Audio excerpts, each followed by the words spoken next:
Living with folk art, which I think is the title of this little talk, my problem is living without it. It's, it's one of those things that's an essential part of my own personal environment.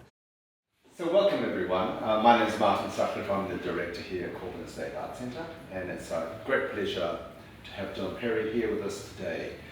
This is an exhibition of the Daly Hughes collection, and John's going to tell us all about it. John, as many of you probably know, is really foremost expert in naive art, folk art, outsider art, all that whole kind of category.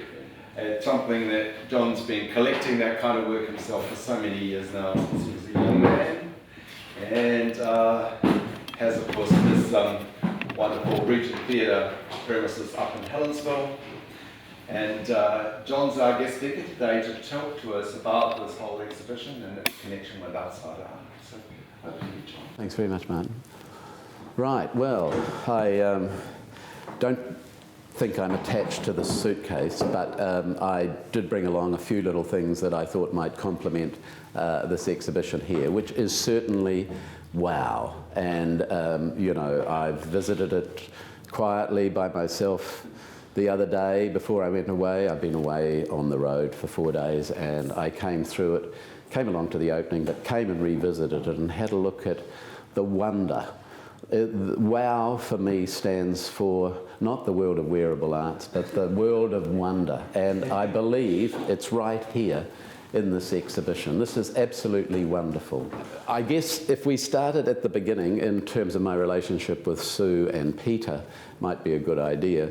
I was at Elam in the early 60s, and one of my contemporaries was Sue Daly, who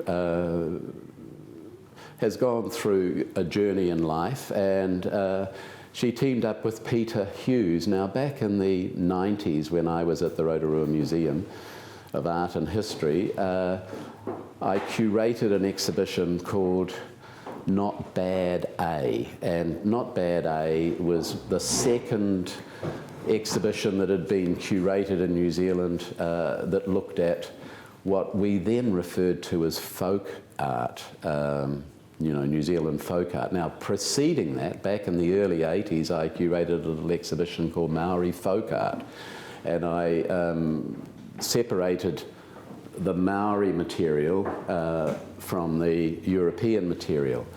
And James Mack, I think, is responsible really for doing the first exhibition of folk art in New Zealand at the Dowse Art Museum, and that was called, can you remember it? No.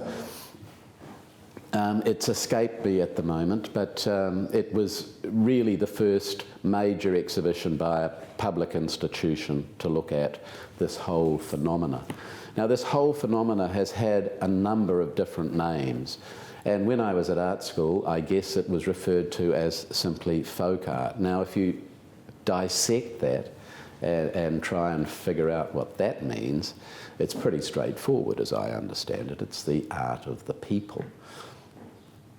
And I remember in Rotorua, for example, there was this convention, and it was really interesting. These people from all over the world had come to Rotorua, and the reason they'd come to Rotorua was because of the Maori performing arts.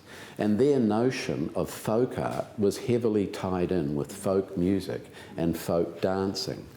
And it was really interesting. I was asked to do a talk, and I said, well, yes, I'll certainly talk about, and I grabbed a bit of stuff and I went along and I did my little talk, and this man from Germany, I'll never ever forget it, he came up to me and he said, in German we have a word for this. And I said, oh yes, that's interesting, what is it? And he said, kitsch. And I thought, that's interesting. Anyhow, I looked up kitsch, and I believe it means what you scrape up off the floor. Now, I'm not sure about that, but that's what I understood it to mean. And he was talking about material at the very bottom of the scale. You know what kitsch means. We don't need to go there. But I found that really fascinating. And what I was showing and what I was presenting was, you know, the sort of the normal kind of material that one would see in an exhibition just like this.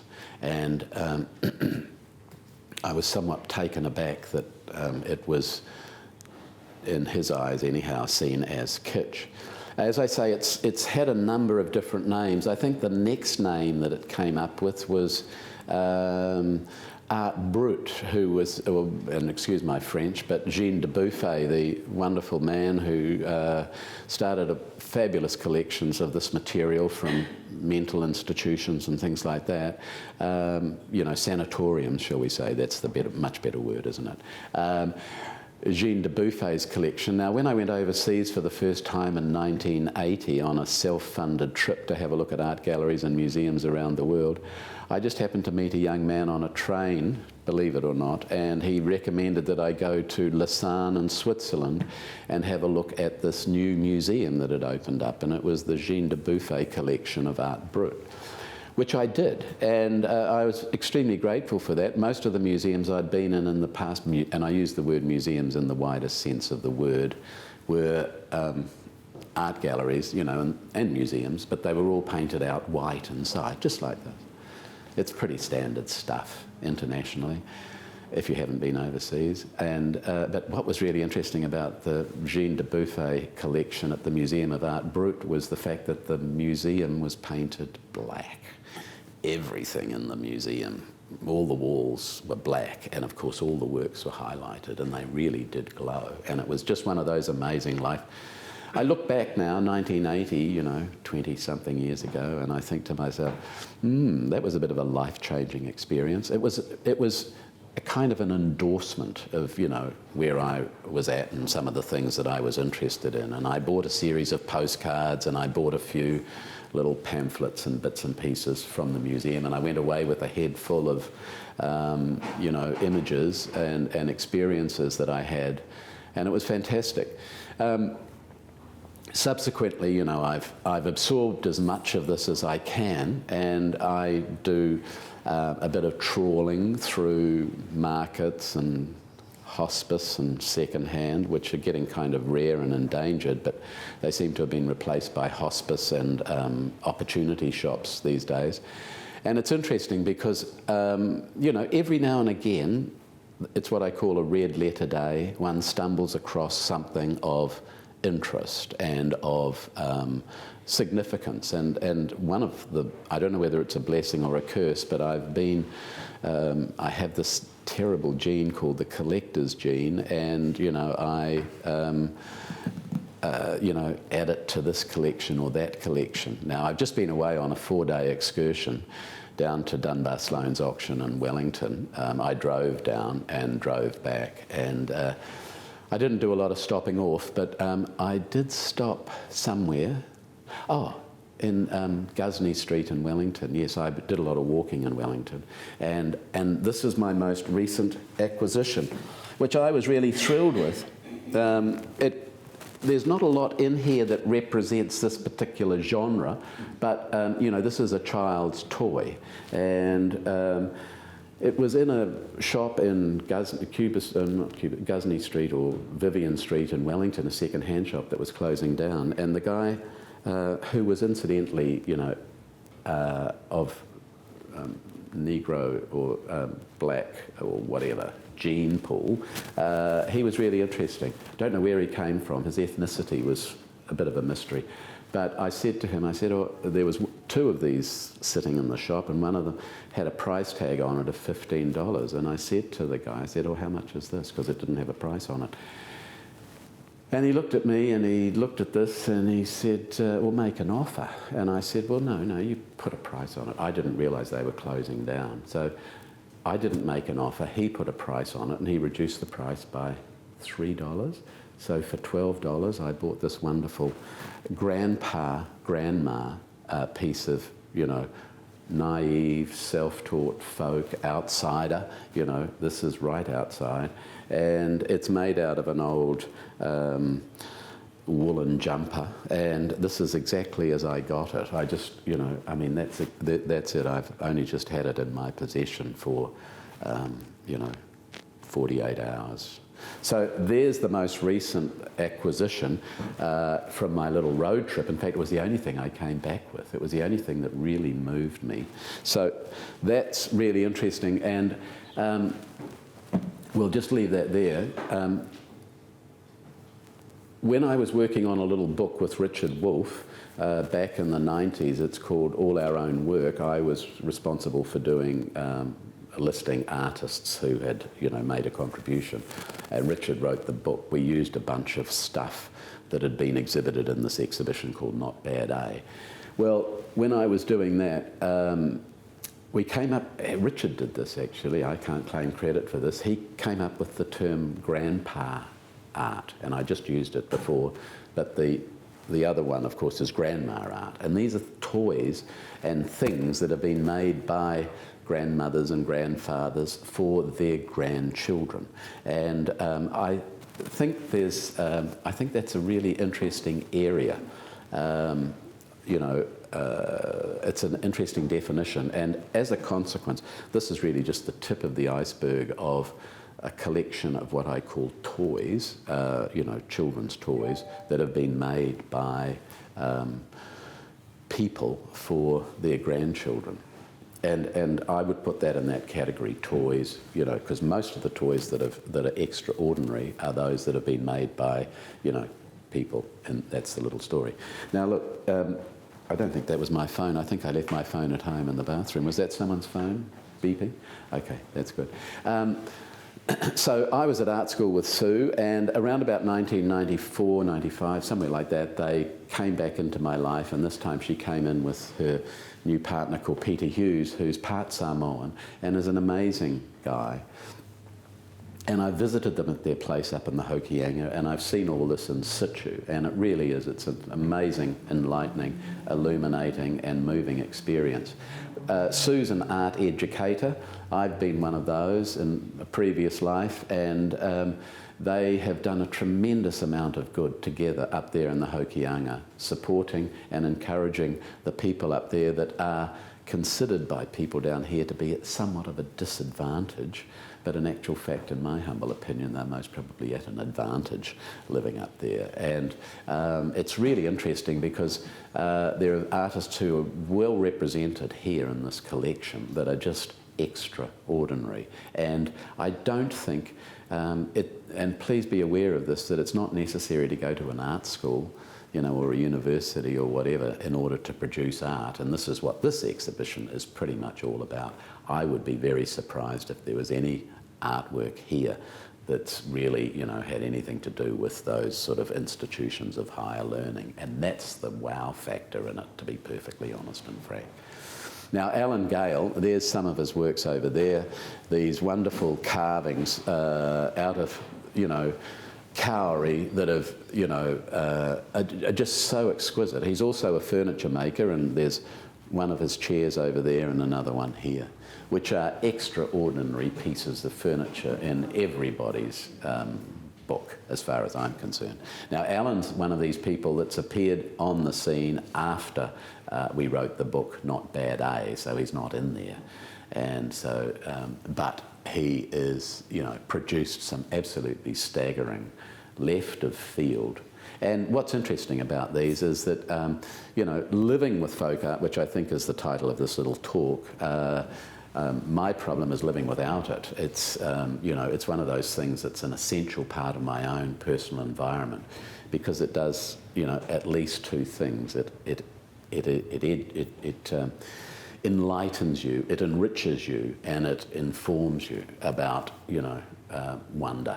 And I think, when you have a look at places like Freedom, if you go to, look, I had to go, oh my goodness, I broke my telephone the other day, I dropped it, and I had to go to a shopping mall to get a new one. And honestly, they are really, for me, like hell on earth, and it was a nightmare, fake music and fake plants, and bright light and all that stuff. I wanted to get out of there as quickly as possible and scuttle back. But and going up to Peter and Sue's house in the Hokianga and seeing just how this is all installed. I mean, one of the things that they've done is collected this absolutely amazing furniture, and this is really just the tip of the furniture iceberg. They've got some really fabulous stuff that they have essentially saved from going to the landfill or the dump, you know what I mean? A lot of people with their freedom furniture kind of mentalities, you know, they would be taking this stuff and biffing it. Now, our collecting has crossed over quite a lot in areas, and I've just curated a little exhibition up in Helensville called Oceania, Many Islands, Many Artists, and it's part of this Outsider Art Fair, and I'm standing here looking at a wonderful wall that I've found incredibly inspirational. And if you were to go up to Helensville and have a look at my little exhibition, basically it's pretty much this kind of material here without the furniture, although I've got a bed, I've got an old iron bed in there. But Tijuana-Tibo and the beautiful Samoan coconut shells and things like that. Now, I visited this exhibition twice, so I'm familiar with what's here, and I just talk about Tijuana-Tibo for a moment, because in the production that the people have done, the name there is very, very difficult to decode. But Tijuana-Tibo was a Samoan woman who was in her 70s when we, and I say we with a little bit of pride, because Barry Lett and we had the Uptown Gallery at the top of Queen Street in the 1970s, and we gave this woman her first exhibition. And she is one of the really great highlights of, you know, the self-taught folk art. And I'm not sure, there's some beautiful paintings of hers. I know the Auckland City Art Gallery have got some, and the Robert McDowell Gallery, the people have been, you know, trying to find them because they are rare, rare, rare. And this is just an absolutely stunning example of Tijuana-Tibo's. A lot of artists had collected her work. Dennis Watkins has got at least 3. Alan Maddox had 1. Pat Hanley had a bunch, you know, and she was just fabulous. And that painting there is, you could take that painting anywhere in the world and it would hold its own. It's right up there with Grandma Moses. And that was, the date on that's about 1964. So that's one of the foundation stones of the sort of self-taught outsider folk art movement in this country. And she was discovered by Peter Tomeroy, or he encouraged her, and he was the director of the Art Gallery in Auckland. And as I say, if you have a look at the exhibition records of the Art Gallery, they published a book in, I don't know when it was, Ron will know, but it was called 10 Years of New Zealand Painting in Auckland. And you'll see that in 1964 at the Uptown Gallery, Tijuana-Tibo had her first exhibition, along with Paul Tangata, who was a Polynesian artist who was at art school with us. And I believe that those two moments in our art history are quite significant. That's right, isn't it, Ron? Yeah. Now, if we move around to this next cabinet, this beautiful safe, which could, you know, be in Te Papa without any trouble at all. It is just full of, you know, some of the most amazing wood carvings. A lot from Pitcairn, and Peter has been very, shall we say, focused in his collecting, and he has acquired, you know, an absolutely staggering collection of the Pitcairn Island fish, birds and other material that have been made by these people that live about as far away from an art school and a university as you could possibly have. And truly, truly, truly, absolutely fabulous. I have a very small collection, nothing as extensive as this, but I've got a couple of really beaut things from Pitcairn Island that I've, you know, collected over time. Wouldn't you think that this is the best collection of Pitcairn carvings?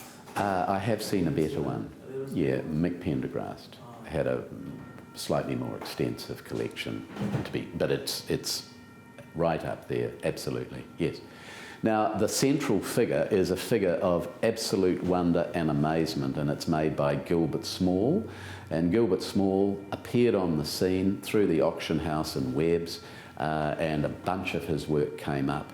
And I'm sure they wouldn't mind, you know, me saying this, but from my recall, and this is only my recall, so just shh, that carving, I think, you know, back in its day when it came onto the art market for the first time, along with a whole bunch of other material from Gilbert Small, cost in the vicinity of $2,000. So that'll give you a bit of a clue, you know, near the end of last century.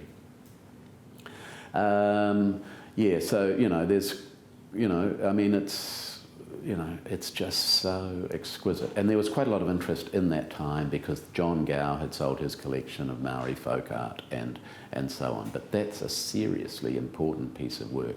The mirror in the form of a pare, a lintel, and the two whakawai that are supporting it is also a work of amazing wonder, and both of those could have quite easily, you know, been in the exhibition had they been around, you know, of Maori folk art that we did back in the 80s. But they're absolute, you know, museum quality pieces, and it's a real privilege. I mean, everywhere you look, you know. But the thing is this, that you go to museums and you don't see a lot of this material. It's never really been, you know, the focus of the museums in this country to collect it. And that's been really interesting.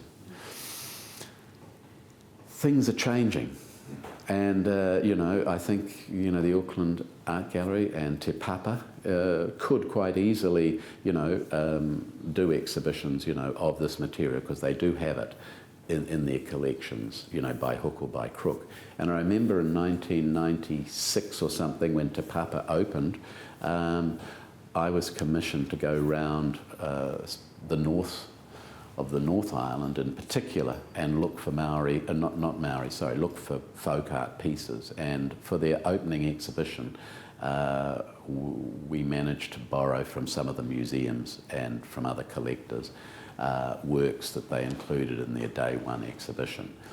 Now, the next artist I'll just briefly discuss is Dick Lyne, who's an artist I've had quite a lot to do with, and he was one of those people. I saw him as being the Pākehā equivalent to Te Tibo.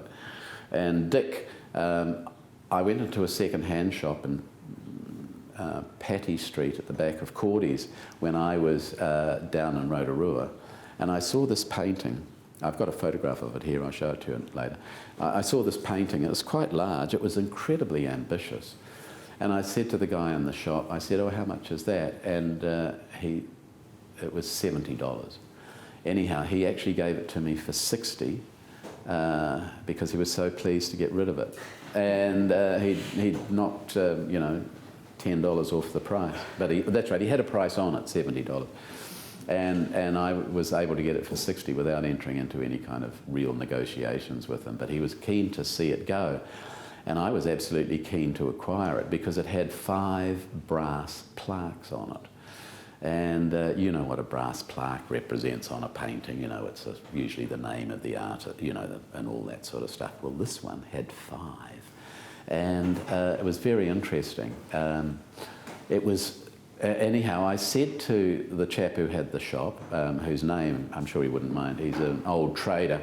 He's been in it, his father was in it, and his name is Bill Ferris. And I said to Bill, I said, "Listen, Bill, where did you get this from?" And he said, "I think I picked it up in a garage sale." So he would have got it for $10, made, you know, $50 on it. And I said, "Are there any more?" You know, and next time I went in, he had all the information. The painting was signed and all the rest, and what had happened was, here's this man in his 70s living out in Te Atatu, and doesn't have any children, and his niece is getting engaged or something to this Spanish man, and he presents this Spanish man with his second painting, which is this big. quite ambitious, and framed in a kauri frame like that, homemade frame, with 5 plaques on it. Well, you can imagine, and the subject matter were kauri trees and 1 rimu tree, and you can imagine, you know, what this guy from Spain would have thought about this. I mean, what do I do with this, you know, giant monstrosity? And so he put it in a garage sale and sold it, you see. So I'm the proud owner of it, because it's the second painting that Dick Lyne did, and it's really fantastic. It's very, very, as I say, ambitious. And what he's done, he's taken all these famous trees and he's put them in a row, and he's transplanted them into this painting. And 3 of them are kauri trees, and the 4th one is a rimu tree. And then the 5th plaque, which goes up the side of the painting, tells you where the wood for the frame comes from, which was a hotel in Onehunga that was being demolished, where he got the kauri. Now, I'm just going to have a little sip of this before it gets too lukewarm.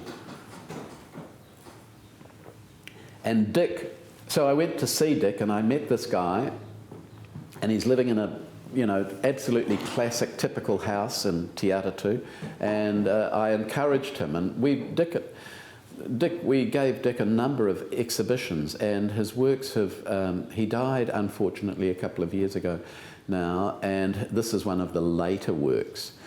And I mean, he was painting these portraits of trees, and he was a bushman, you see, and he knew the bush like the back of his hand. He knew what the story was about felling a rimu. He had worked in the central North Island. And a painting like this, its whakapapa, relates to me saying to Dick, Dick, have you ever painted, you know, anything about pit soaring? And I don't know whether that's a pit soaring one, but he did.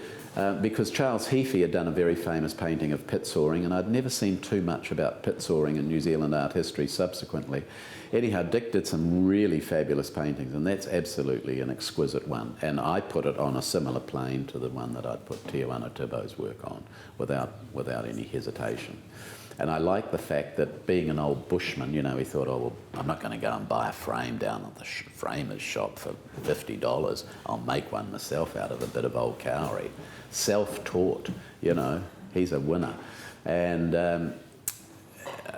I have a few of his paintings. I wish I made a decision, because I've been having trouble with my van, that if the van broke down between Helensville and here, I'd be able to get out of the van with my suitcase, my bag of books, and you know, I couldn't fit a Dick Lyne painting into the suitcase, unfortunately. But there we go. Now, here is a wall of absolute wonder and joy, and it is really exquisite. I mean, there's some absolutely fabulous, fabulous, fabulous pieces of work on that wall, and there are so many there, it's really difficult, but I would like to talk briefly about ex voto, the pressed tin and silver objects that have come in from Italy. I have one. It's only this big. It's made out of silver. It was given to me by Tom Chrysler many, many years ago, and it's of a person praying, and it's really beautiful. It's just a little simple thing like that, if you can imagine that in silhouette, on their knees, and it's just a little wee tiny ex voto. Now, you really, rarely see them in New Zealand, but if you go to Catholic countries, of course, they're there. And it's interesting because there's some wonderful crucifixions here. You know, and in actual fact, I sold a beautiful crucifix from the Solomon Islands to Peter and Sue many years ago, and it's only just recently that I've been able to replace it with a beautiful piece of work from the Solomon Islands that came up through one of the auction houses recently, and I made a decision that no matter what the price was, I was going to be the successful bidder. So I bought it, and I have it proudly sitting on the stairs with a couple of lovely little Solomon Island figures, wink, wink, nudge, nudge, that are standing on either side of it. And it's as I go up my stairs, it's there halfway up the stairs. It reminds me of a poem by Spike Milligan that says, as I was going up the stairs, I met a man who wasn't there. He wasn't there again today. Oh, how I wish he would go away. There we go, a little bit of Spike Milligan. But this is absolutely fantastic, and I mean, there's so much there to focus on. It really is, it's like an altar, you know, where you go and quietly meditate. the hippocampus, the seahorses, the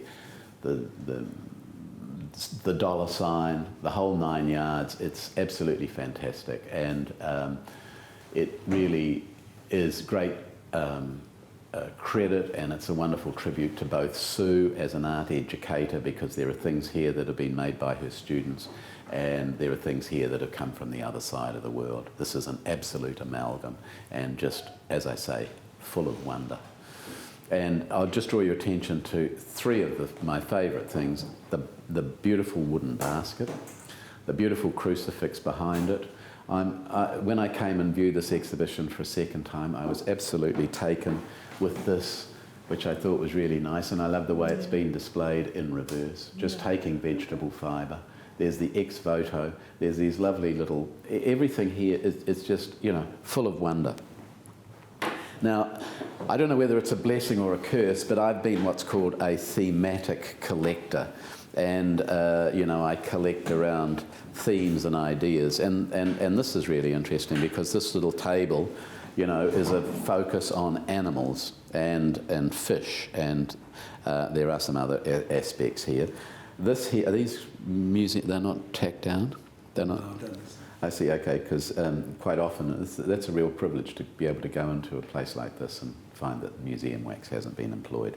This here I used to own, and I owned this for many years, and I sold it to Peter and Sue, and if you lift it up, I think you'll find the word Africa carved underneath it. Is that right? Yes, there it is on the tail. And there we go, there's my old price ticket on it. $55, goodness gracious me, that was a steal. First thing I do is always take the price ticket off things so that but there they've left it on, in my handwriting. How amazing. Now, Peter and Sue, they told me about this wonderful man living in the South Island, and I used to have an old church down at a place called Kaitangata, which is right on the border of the Catlins, and further down in the Catlins lives this absolutely a wonderful guy, and his name's Blair Somerville. And if I'm allowed to, Martin, I'll just pick up one of these. We'll take this lovely little penguin. I have a rookery at home, and I have one of these, and if you turn this little handle, which I won't, he sort of moves like this. But Blair Somerville is a truly amazing genius who lives down at Papatowai in the Catlins, and he's got something called the Blue Gypsy Caravan, and it's a wonderful mini museum that one stumbles across. Has anyone found Blair Somerville down in the Catlins? Nobody? Oh my goodness. Well, if you're down that neck of the woods, and it's just so primeval and fantastic, you must check this guy out, because he is truly a genius. Blair Somerville, the easiest thing to do, I think, is to look him up online, because when Martin Lush did that wonderful program about the South Island, he visits Blair in his last day, and he's got these two big water tanks that he's turned into these. It's beyond words, Blair's place. It really is fantastic. Now, he's an absolute outsider in the sense, and he's right outside, and he's really worth checking out. And I believe there might be a 20-minute video about Blair and his wonderful museum in the Catlins online. So check that one out. Another little sip, here we go. Yeah, he was in that Martin Lush. He was in the last episode of Martin Lush's program about the South Island. Marcus Lush. Marcus Lush, sorry, yes indeed. No, that's fine. Yeah, we've got to get it right. A Freudian slip. What did I say? Martin, yes indeed. Martin. A Freudian slip there, man. Now, this table of animals inspired me a little bit when I was thinking about what am I going to bring along here just to complement and show you. And I did bring some things, but there were a million things I couldn't bring. And I do happen to have some of these, and these are just absolutely fabulous, these cat money boxes. really, really beautiful. And what I was going to say is this, that I have a few, whenever I've seen them, no matter what the price, I've just simply bought them because they are. And to have a pair of them, I think, is really, really nice. And those there, if you said to me, you know, do you want these ones here or these ones here, it would be these ones here that I would take. Now, some of this, I'm not sure who's made this, but, oh, Bridie. Okay, so that'll be Sue's family. But, you know, animals as a theme, it's really interesting. I watched paintings at auction the other night by Trevor Moffat of pigs, cows and sheep fail to find vendors, you know, because animals aren't the most popular subject matter when it comes to, you know, investing in New Zealand art. And but I think birds, animals and people, when I was looking at things to bring today to show you, just to extend some of this, I was thinking, and plants of course, but, you know, birds, animals and people seem to be, you know, pretty meaty subjects for folk artists, you know. They and to me, I guess what they do, the people that make these things, is that they reflect like a mirror the environment and their interests that they're working on. Now, if Martin will just move over here for a tick. We'll just quickly have a look at this, because this table here was an inspiration. As an old art teacher, you know, we used to have these tables in our art room, and you know, this here, the history that's engraved and the paint that's carved, the paint that's splashed in the with lino cutting tools, you know, by the bored kids, is really fantastic. I mean, what a table of history. And this is where Peter and Sue have done a beautiful job installing, you know, Peter's wonderful collection. And it's these beautiful, these are things that are so rare, they're really like hen's teeth, and we're privileged to have 3 of them. In fact, I have never seen them before. That's the Pitcairn Island baskets. One there in the shape of a fish, one there, beautiful, and one over there. The fish were very common, and you know how so many of them came to New Zealand, of course. You know their backstory. They were purchased, you know, by when the mail ships were coming into Pitcairn Island, they would row out in their boats and they would offer them to the people on the boat, and a transaction would take place. And we're very privileged.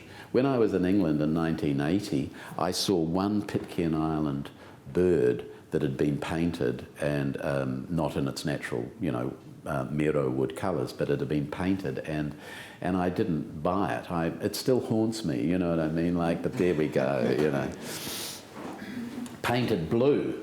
You know, it was silly, really. I mean, I really couldn't have brought it back in my backpack, but it was one of these, just like that. And what I liked about the way that this has been displayed is that they've taken, because I'm always collecting blocks of wood for plinths and you know, things to stand objects on to elevate them. And what I liked about this so much was the fact that, you know, some of these were never really designed as plinths, but boy, oh boy, did they work really well.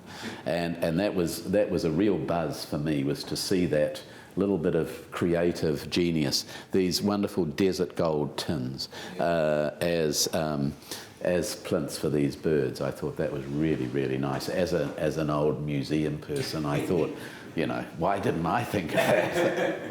But no, these are really great. And Yvonne Coleman, I'll come back to this painting in a minute, actually. Yvonne Coleman. Now, she was discovered in Taranaki by Les and Tom Chrysler, and I have 3 of Yvonne's works, and this here's the boat harbour in New Plymouth, and these are the rocks, Paratutai. And Yvonne, I mean, she's deceased now, but she was one of these wonderful discoveries in the provinces. And if it hadn't been for Tom and Les, she most probably wouldn't have been so encouraged to make work. And she I remember, I think we bought a work of Yvonne's for the museum in Rotorua, but she did some really interesting stuff. Most of her work was, of course, focused around her area. She features in this little book that we did. The other person I want to talk about is Captain Adair, who is right on the button. He lived out in the Waitakaris at Swanson, and Captain Adair, he was...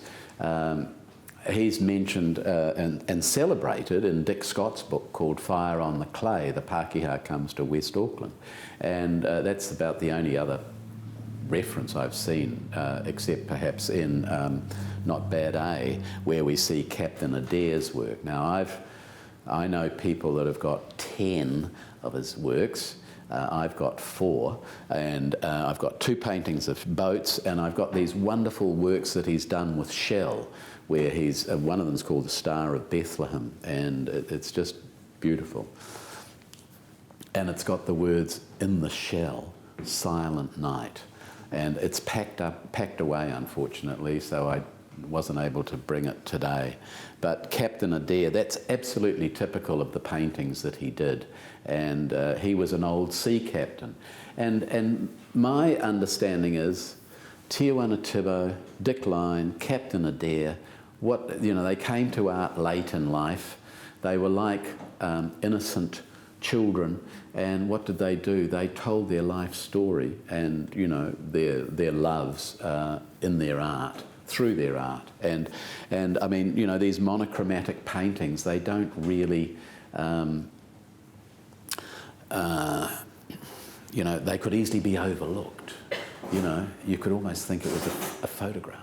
But, you could just sort of dismiss it. But when you get in and have a look and realise the backstory about these, I mean, they're just absolutely full of wonder.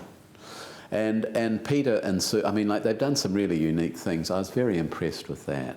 Having a small collection of old artists' palettes and paint boxes that I've picked up over time, I thought that was absolutely fabulous, just doing that. I mean, putting it up on the wall.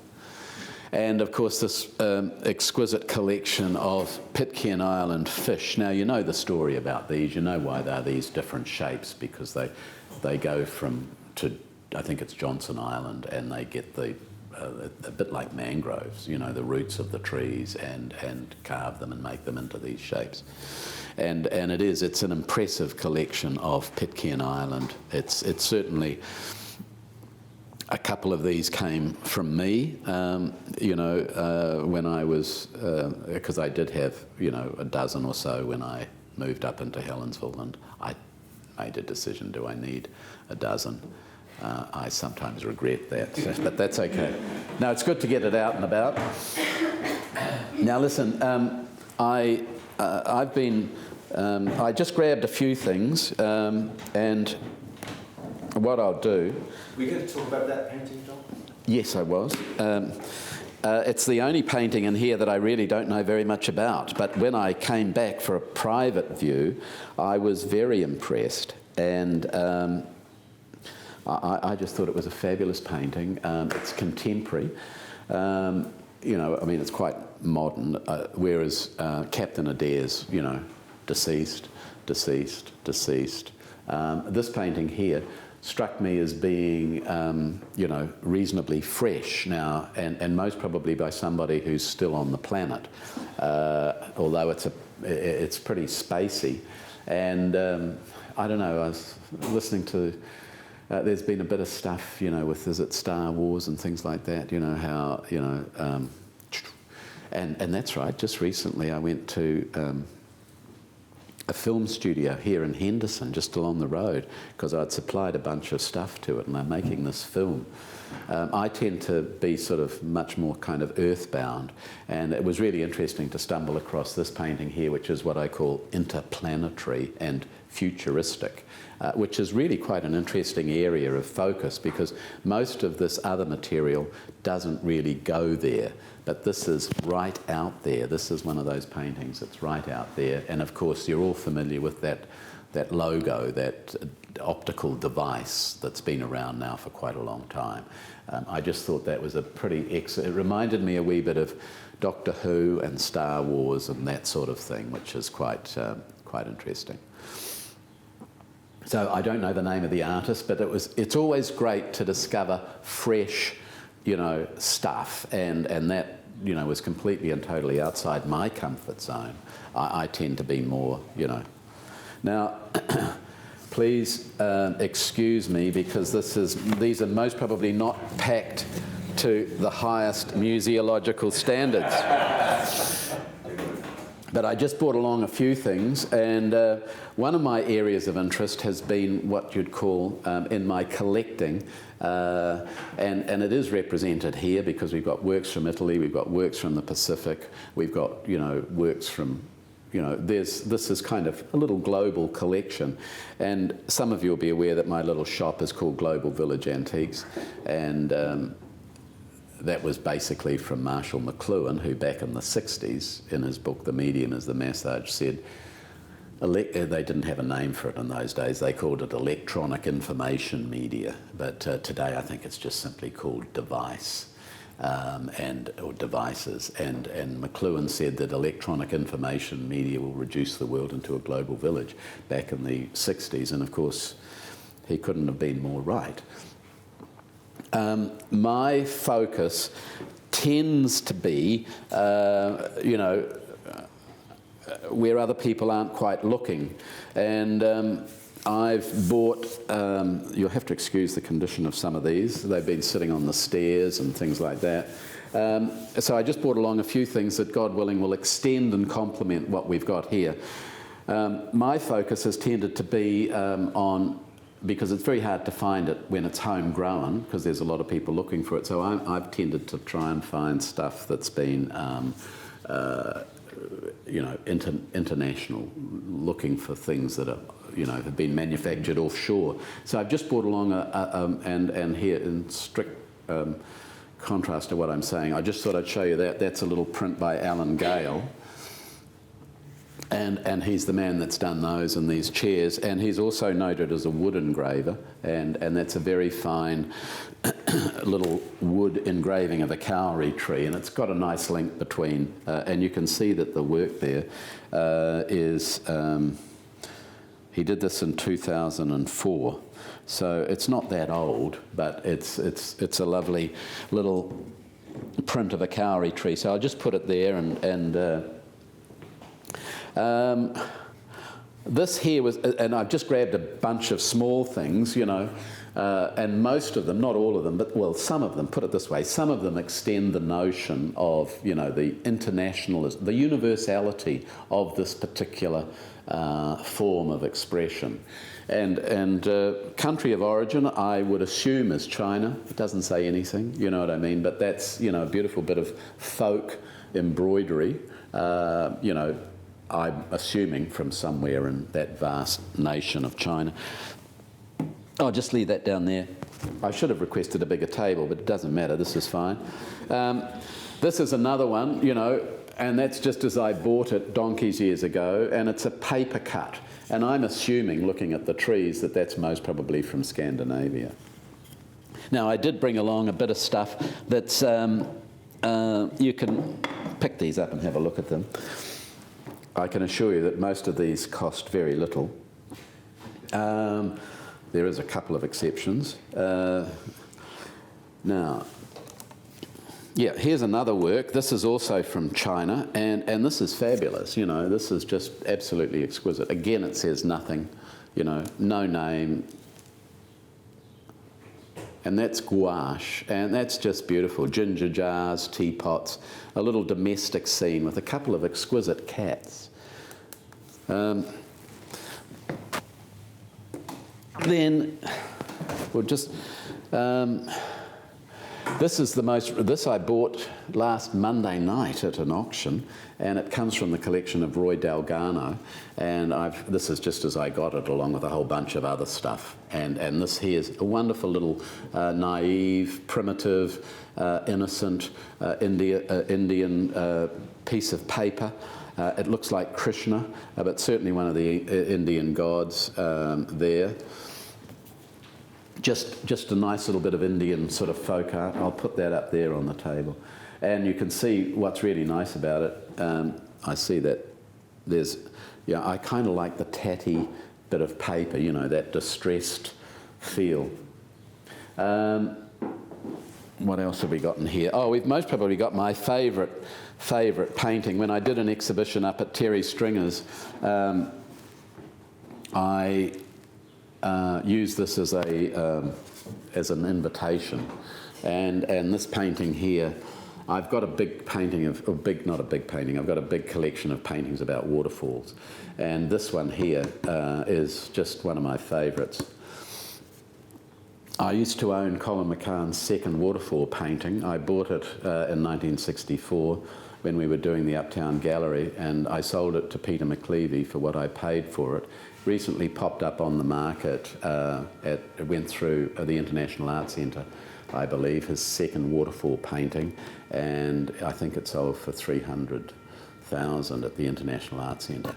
Now this one here is not Colin McCann, in fact, but it is signed Goddard, and it's dated 1983, so it's not that old. But what's interesting, it still has the original purchase price poker worked into the back. $2. And along with a really wonderful skull and crossbones. And this is, you know, to me this is priceless. You know, this is absolutely an exquisite distillation of pure art from the heart. And I believe that that is what defines most of this stuff. I'll put that there. And then we've got a couple of others. Just look, this is Dinky and Dye, unknown artist. You know, wonderful painting of Lake Taupo. You know, with the mountains there looking across the lake, that classic stereotypical view. I went to the cupboard of small paintings that I knew would fit into the suitcase, so I brought those along today. Here's a knife, a fork and spoon. Now, country of origin, I'm not quite sure, but definitely European and absolutely exquisite. I've always been, since I've been at art school, a believer in the notion that art is what one decides it shall be. And if I deem that this knife and this fork and spoon is art, then it's art.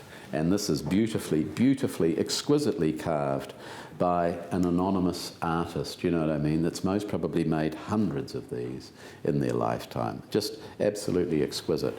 I saw some combs, but I didn't see some knives and forks in this collection. I might be wrong, but there we go. So one of my favourite paintings. It's a beach scene, and it's Northland, 1924. Purchased at Cordy's, circa 2000 is what I've written on the back. CAB, obviously is the initials of the artist. And yeah, CAB 1924. And it's just absolutely an exquisite little gem of, you know, a wonderful piece of New Zealand. Then we've got, I'll just leave that there, how's that? And then a Captain Adair painting. This is a boat that Captain Adair had a lot to do with. And on the back here it's got all the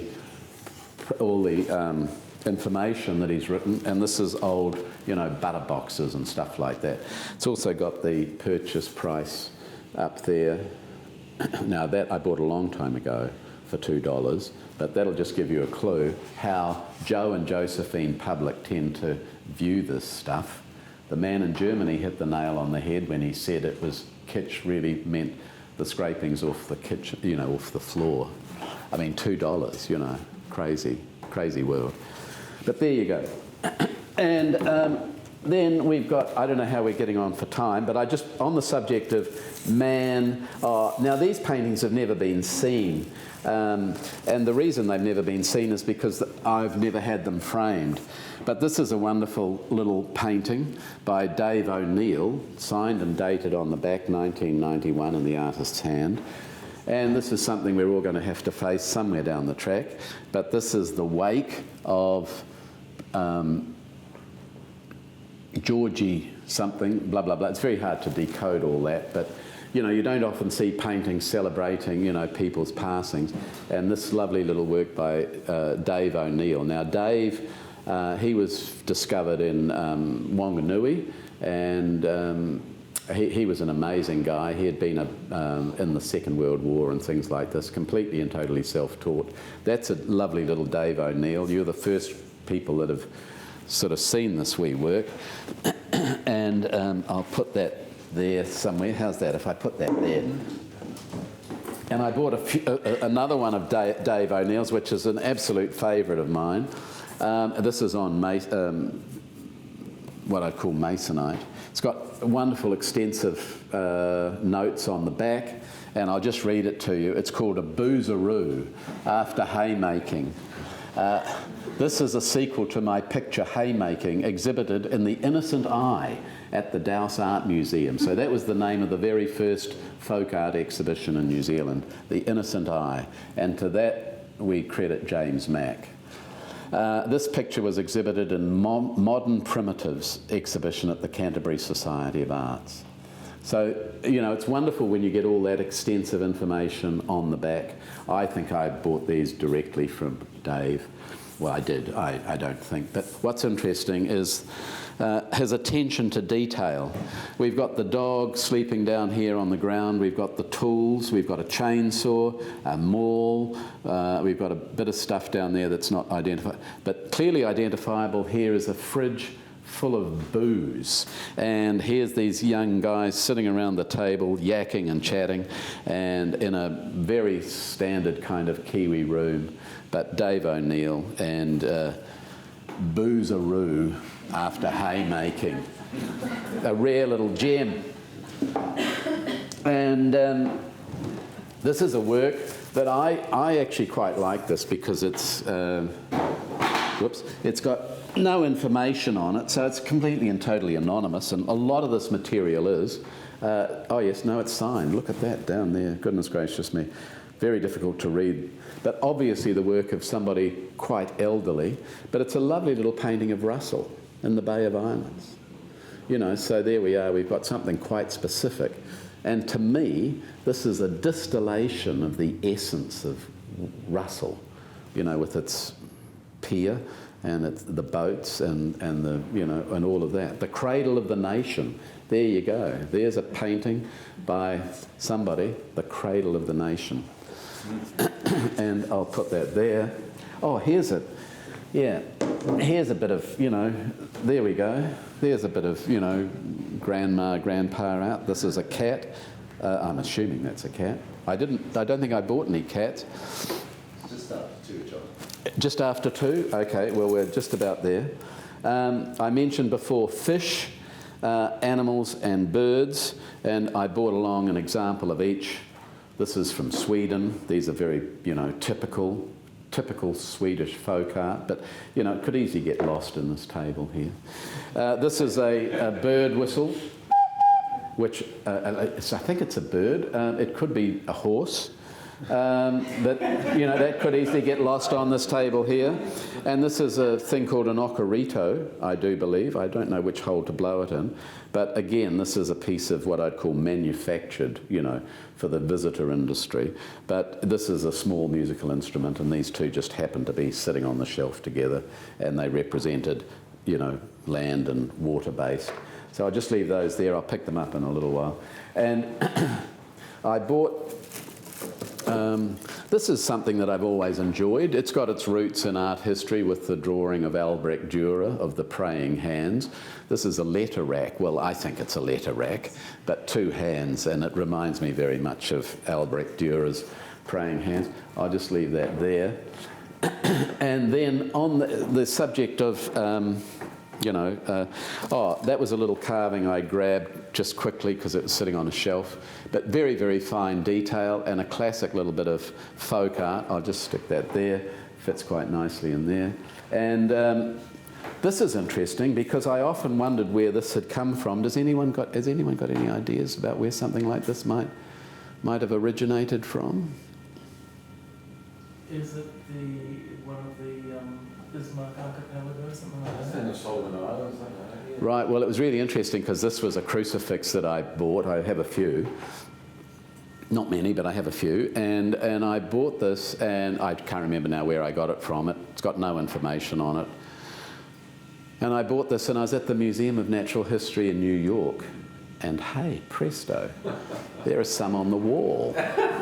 And you're pretty right. I mean, I would just say PNG, you know what I mean? But it's yeah, fabulous. Beautiful, beautiful crucifixion. You've seen them before, Ron? Yeah, I had one Very similar. by a similar kind of that facial expression. Yeah. I Not from you. could have done, yeah. Could have done. A few things have slipped. A few things have slipped through the cracks. You know. To old friends. Keep it circulating. Yeah. And it's designed to go around. Goodness gracious me. There's a lot of it out there. You know, it's still there. That's the wonderful thing. And this is something I bought from the Judith Binney collection when it went up through Art and Object. And this is Mexican, obviously. What I liked about this is, of course, that it's made out of tin, and it's you know, what a wonderful media tin is, you know what I mean, like the skeletal form here. Now, Martin has just reminded me that it's 2 o'clock, and we could go on, but we won't. Oh yes, here we go. A little cat slipped through the cracks, but I just brought that in, you know what I mean, because of this sort of table of animalia here, and country of origin, I've no idea, but I would say that's most probably Japan. So. That's just a little bit there. Now, I don't know, you might have some questions. If you do, keep them brief. But has anyone got any questions about anything? No? That's great. Listen, you've been a fabulous audience. Captivated.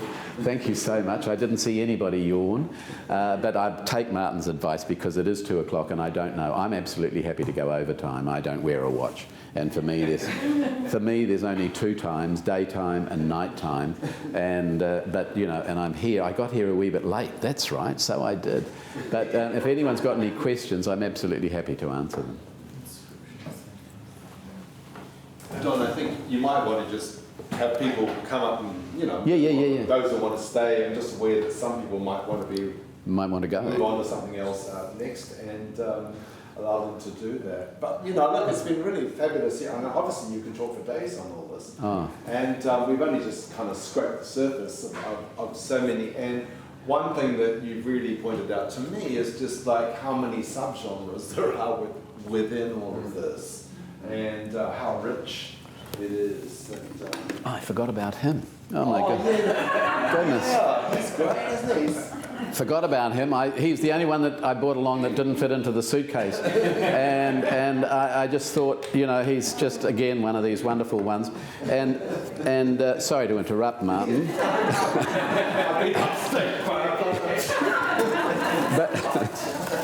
but you know, there's a... Cousins, eh? We've got, this is something we're all going to have to be aware of somewhere down the track, but Mexico and of course, well-made New Zealand. Now, I bought that when I was in Rotorua. This is, again, we started off with Grandma art. This is Grandma art. This is Grandpa art. A woman would have obviously made that. A man would have obviously made that.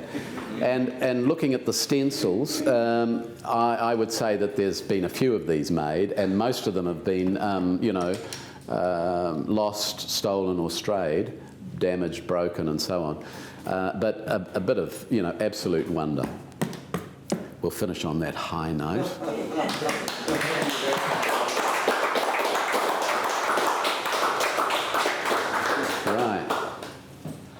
Okay, well, there we go. Oh, do you want to do that, John? Well, wait a minute. Yeah, we can do that. This is a great one. I've got one, the sound of one hand clapping. This is the sound of 3 hands clapping.